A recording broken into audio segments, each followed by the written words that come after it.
Hello मित्रांनो, स्वागत आहे तुम्हा सर्वांचं आपल्या रेकॉर्डेड लेक्चर सिरीजमध्ये. या भागामध्ये आपल्याला पाहायचं ऑडी अल्ट्रम पाल्ट्रम. काय पाहायचं आहे? ऑडी अल्ट्रम पाल्ट्रम.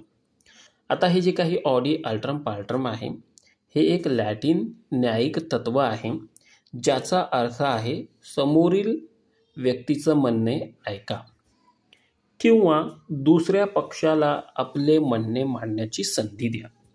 आता हे जे काही तत्व आहे, हे कोर्टासाठी म्हणजे न्यायपालिकेसाठी फार महत्त्वाचा असतो. का? कारण कोर्टामध्ये एखादं प्रकरण ज्यावेळेस दाखल केलं जातं त्यावेळेस वादी आणि प्रतिवादी असे दोन पक्ष असतात. एक असतो वादी, दुसरा असतो प्रतिवादी. तर वादी पक्षाला त्याचं म्हणणं सांगून झाल्यानंतर म्हणजे यानं प्रकरण दाखल केल्यानंतर कोर्ट काय करते? प्रतिवादीला त्यांचं म्हणणं मांडण्याची संधी देते आणि प्रतिवादीला जी काही त्याचं मत किंवा एव्हिडन्स सादर करण्याची जी काही संधी आहे त्या संधीलाच आपण काय म्हणतो? ऑडी अल्ट्रम पाल्ट्रम. आणि हे जे काही ऑडी अल्ट्रम पाल्ट्रम आहे, हे नैसर्गिक न्याय जे आहे म्हणजे नॅचरल जस्टिस जे आहे त्याची जी काही फिलॉसॉफी आहे याचा एक महत्त्वाचा एकक आहे असं आपण इथं सांगू शकतो. आता तुम्हाला जर माझी PDF हवी असेल किंवा माझं लेक्चर पाहायचे असेल तर तुम्ही माझ्या कॉन्टॅक्ट नंबरला संपर्क साधू शकता. आता पुढे बघा की याचं महत्त्व काय आहे, ऑडी अल्ट्रमचं महत्त्व काय आहे. की कोणत्याही व्यक्तीला ऐकण्याची संधी न देता दिलेला निर्णय अन्यायकारक ठरतो. म्हणजे बघा, दोन पार्टीज असतील, A आणि B असेल. आता Aचं ऐकून घेतलं आणि Bचं ऐकून घ्यायचं राहिलेलं आहे, तर B सोबत न्याय होईल का? तर नाही, B सोबत काय होईल? अन्याय होईल. म्हणून काय आहे? ऑडी अल्ट्रम आहे, ऑडी अल्ट्रम पाल्ट्रम आहे.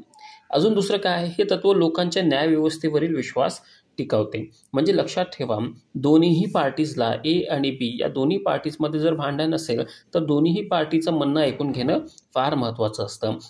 आणि ज्यावेळेस दोन्ही पार्टीचं म्हणणं ऐकून घेतंय त्यावेळेस काय होते की दोन्ही पार्टीचा न्यायव्यवस्थेवर काय होतो? विश्वास वाढतो किंवा विश्वास टिकवला जातो. आणि पुढे काय आहे तर तुमच्या लक्षात येईल की निष्पक्षपणे सुनावणीमुळे कोणताही पक्ष आपला मुद्दा मांडू शकतो, ज्यामुळे न्यायपूर्ण निर्णय दिला जाऊ शकतो. म्हणजे A आणि B दोघांमध्ये भांडण झाले असतील तर दोघांनाही आपला मुद्दा मांडण्याचं किंवा जे काही त्यांचं मत आहे हे मांडण्याचा अधिकार आपण कुठून देतो? तर ऑडी अल्ट्रम पाल्ट्रममधून दिला जातो. आणि ज्यावेळेस दोन्हीही पक्ष आपापली जी काही भूमिका किंवा मुद्दा मांडतात त्यामुळे काय होते? एक चांगला न्याय काय होतं? प्रत्यक्षामध्ये येऊ शकतो. त्यामुळे चांगल्या न्यायासाठी आपल्याला काय करावं लागतं? ऑडी अल्ट्रम पाल्ट्रमचा वापर करावा लागतो. बोथ पार्टीज जे आहेत त्यांना बोलण्याची संधी द्यावी लागते. आता महत्त्वाचे जे काही केस लॉस आहे हे तुमच्या समोर दिसतील. एक आहे rich versus Baldwin. Rich versus Baldwin. आता ही काही केस आहे, याच्यामध्ये काय फॅक्ट आहे आपण ते पाहून घेऊयात. तत्पूर्वी हे माझा नंबर आहे. जर तुम्हाला PDF हवी असेल मराठी लेक्चरची तर तुम्ही माझ्या या नंबरवर व्हॉट्सअप मेसेज करू शकता, माझ्याशी संपर्क साधू शकता. आता फॅक्ट काय आहे, तथ्य काय आहे या केसमध्ये? की या केसमध्ये काय झालेलं आहे की एका पोलीस अधिकाऱ्याला बडतर्फ करण्यात आलेलं आहे. एका पोलीस अधिकाऱ्याला काय आहे, त्याचा ड्युटीवरून त्याला काढून टाकण्यात आले. परंतु त्याला आपली बाजू मांडण्याची संधी दिली गेली नाही. म्हणजे जो कोणी पोलीस अधिकारी आहे त्याला नोकरीवरून काढून टाकलं, परंतु त्याला नोकरीवरून का काढलं हेच याचं कारण दिलं नाही.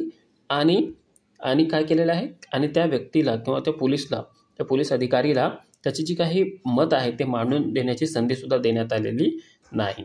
मग अशा वेळेस काय होते? तो प्रकरण कोर्टामध्ये जातो आणि कोर्ट काय सांगतं की बाबा, न्यायालय असं सांगतो की बाबा जो काही पोलीस अधिकाऱ्याला बडतर्फ करण्यात आलेला आहे तो कोर्ट काय करतो? तो निर्णय रद्द करतो आणि असं सांगतो की इथं ऑडी अल्ट्रम पाल्ट्रमचा वापर करण्यात आलेला नव्हता. म्हणून कोर्टानं काय केलं की पोलीस अधिकाऱ्याला परत जॉबमध्ये घेण्याचे निर्देश दिले. आता पुढची एक केस लॉ आहे, फेमस केस लॉ आहे, तुम्हाला माहीत असेल, मेनका गांधी. मेनका गांधीच्या या खटल्यामध्ये, या प्रकरणामध्ये काय झालेलं आहे की मेनका गांधी यांचा पासपोर्ट काय करतो? पासपोर्ट अथॉरिटी ऑफ इंडिया हे काय करतो? जप्त करतो. आणि पुढे काय होते की बाबा तो कशासाठी जप्त केला याचं रिझनेबल रिझन्स मेनका गांधी यांना अथॉरिटी देत नाही आणि त्यांचं ऐकूनसुद्धा घेत नाही. म्हणजे ऑडी अल्ट्रम पाल्ट्रम या तत्वाचं पालन करत नाही. मग मेनका गांधी काय करतात? कोर्टामध्ये धाव घेतात आणि माननीय कोर्टाला असं सांगतात की बाबा माझ्यासोबत असं झालेलं आहे. मग माननीय सर्वोच्च न्यायालय असं सांगतो की बाबा की व्यक्तीच्या मूलभूत अधिकारांचे काय झालेले आहे, इथे उल्लंघन झालेले आहे आणि ऑडी अल्ट्रम पार्ट्रम या तत्वानुसार सुनावणी आवश्यक आहे. म्हणून मेनका गांधी यांचं ऐकून कोर्ट घेतं आणि पुढे कोर्ट काय घेतं की मेनका गांधी यांचा जो काही पासपोर्ट जप्त करण्यात आला होता तो त्यांना परत देतो. तर हे काय आहेत, असं प्रकारचं ऑडी अल्ट्रम पार्ट्रम आहे. म्हणजे बोथ द साईड्स आपल्याला काय करावं लागतं, आयदर पार्टीजचा म्हणजे दोन्ही पार्टीचा ए आणि बी किंवा कितीही पार्टीज असू द्या, त्या प्रत्येक पार्टीजचं ऐकून घेणं कोर्टानं काय केलं पाहिजे, ऐकून घ्यावं लागते.